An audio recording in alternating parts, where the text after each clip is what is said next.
All India organisation of chemist and druggist દ્વારા આપવામાં આવેલા દેશવ્યાપી બંધના એલાનને આજે નર્મદા જિલ્લાના કેમિસ્ટોએ પણ સમર્થન આપ્યું હતું. દવાઓના ઓનલાઈન વેચાણ તેમજ ઈ ફાર્મસી દ્વારા આપવામાં આવતી ભારે ડિસ્કાઉન્ટના વિરોધમાં આ હડતાળ જાહેર કરવામાં આવી હતી. નર્મદા જિલ્લાના રાજપીપળા, તિલકવાડા, ગરડેશ્વર સહિત વિવિધ વિસ્તારોમાં મેડિકલ સ્ટોર સંચાલકો દ્વારા પોતાની દુકાનનો બંધ રાખી વિરોધ નોંધાવ્યો હતો. કેમિસ્ટ એસોસિએશનના જણાવ્યા મુજબ ઓનલાઈન દવાઓના વધતા વેચાણને કારણે સ્થાનિક મેડિકલ વ્યવસાય પર અસર પડી રહી છે તેમજ નિયમોનું યોગ્ય પાલન થતું ન હોવાના મુદ્દે પણ વિરોધ વ્યક્ત કરવામાં આવ્યો હતો. બંધ દરમિયાન અનેક વિસ્તારોમાં મેડિકલ સ્ટોર બંધ હોવા જોવા મળ્યા હતા. જોકે તાત્કાલિક અને ઇમરજન્સી દવાઓ માટે કેટલીક વ્યવસ્થાઓ ચાલુ રાખવામાં આવી હોવાનું જાણવા મળ્યું છે. જિલ્લાભરના કેમિસ્ટોએ એકતા દર્શાવી દેશવ્યાપી આંદોલનને સમર્થન આપ્યું હતું. સાંભળો એસોસિએશનના પ્રમુખ કાપડિયા શું કહે છે.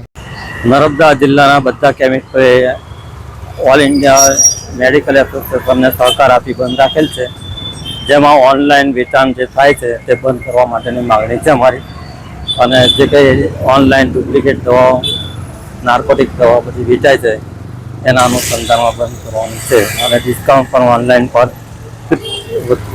વધારે પડતું આપવામાં આવે છે, જેથી અમારા મેડિકલ સ્ટોરોને અસર થાય છે કે વેચાણ પર પણ અસર થાય છે.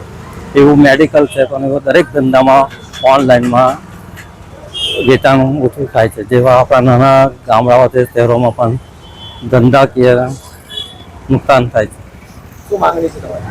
માગણીમાં બંધ કરો ઓનલાઈન વેચાણ. ડિસ્કાઉન્ટ આપવું કઈ જરૂરી છે નહીં.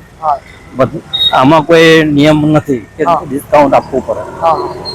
આપે વસ્તુ એની સ્વેચ્છાએ આપે વસ્તુ જુદી છે, કારણ કે દરેક મેડિકલ સ્ટોરમાં કોઈ પણ એસોસિએશન કે ફેડરેશનનો મેમ્બર જઈ નહીં શકવાનો. એ તો પોતાની એની પર આધાર.